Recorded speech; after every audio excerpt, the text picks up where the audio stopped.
lowest guard in this event.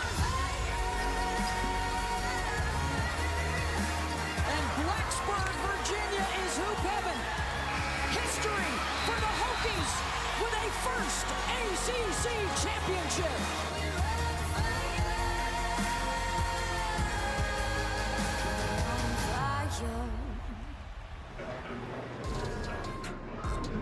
What a season it was, a season to remember for sure last year for Virginia Tech. First ACC tournament title led by the only Liz Kitley, the first Virginia Tech player to win back-to-back ACC Player of the Year titles.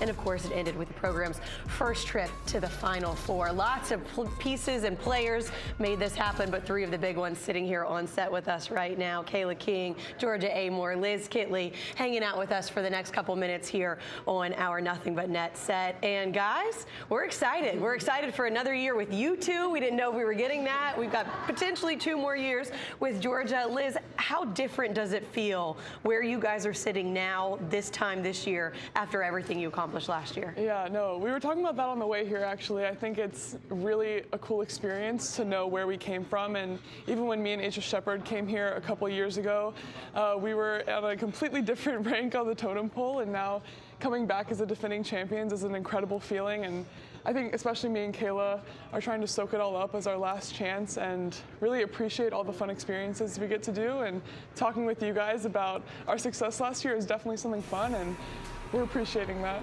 Kayla, how has the preseason been different? You're coming in with these in the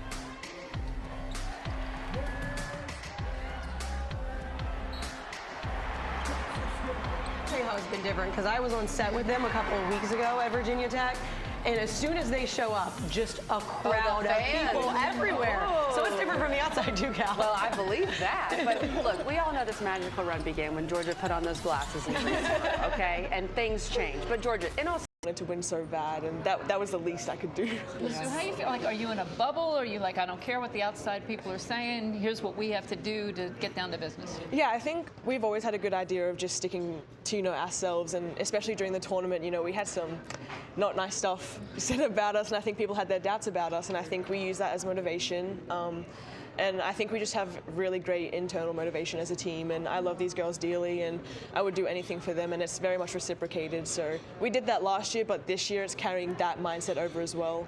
Obviously we have targets, massive targets on our back, but we've been through that, and we know how to kind of express it to the newbies on the team who might not have had as big of targets on their back before. well, we were trying to tell people because people were picking, certain other teams in y'all's region, of course, and of course you get to the Final Four. But what kind of motivation is it, Liz, that you play LSU in the Final Four? And let's be honest, I thought you had them.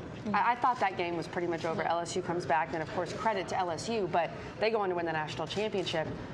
I know the goal would be to get back to the Final Four, but the goal has to be winning the whole dang thing. Yeah. I mean, Spoken I think like a true analogy.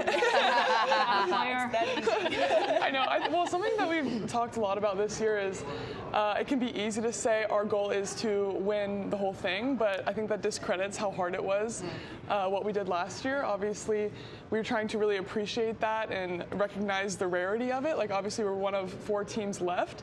So I think, that can be in the back of our minds the whole time, but really we have to take it game by game, because I think if we jump too far ahead, there you go.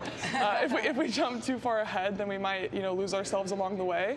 But mainly what we can do from our experiences last year is carry over that confidence, because I think, as Georgia alluded to, that was probably what we got out of it the most, because we realized that we belonged on that stage, whereas Virginia Tech women's basketball had never been there before. So carrying that mindset over will help us get there eventually, but we don't want to jump too far ahead right away. That was exactly the kind of answer that Coach wanted to hear, I'm sure. And now I'm going to ask a question that I know Coach would not want to hear, because, of course, you start in 13 days on November 6th, but you have a big game November 9th in Charlotte as well. You guys will be right back here. I know that place is just going to be absolutely madness for that Iowa game. You're used to playing big teams, but this is the second game of the season. Kayla, what's that game going to be like for you guys? early in the season is really going to let us know like where we stand, but it's also just giving us an opportunity to get that chemistry going early on. And it's also just a big game for women's basketball, especially growing up in Greensboro. It's going to be really cool to play in the Spectrum Center. I've been to like some NBA games in there. We went last year to a Hornets-Celtics game, so just now being in that same stadium is going to be really cool. And just honestly getting to play Iowa, it's a team we don't usually get to play. We usually stay in the ACC and don't see those teams until March Madness. So I think it's just a really good opportunity for us. I think it's going to be a great opportunity for you, and exactly what you said. It's just going to be a barometer of where you are right now. It doesn't mean you're going to get to the Final Four. It doesn't mean you won't get there, depending on whether you win or lose. But it's going to be all about the point guard matchup. So how are you going to handle all that attention? Like we did last year, I guess. I mean, I can't get too ahead of it, but we have a pretty great defender here, and I think she will, you know, do her best to pick her up full court, the whole court. But no, I have the immense trust in Kayla defensively. We have, you know, a great coach who's going to have a great coaching plan. But you know, I think the teams are kind of evenly matched, to be honest. Like, we have great shooters, they have great shooters. They're a great offensive threat, so are we.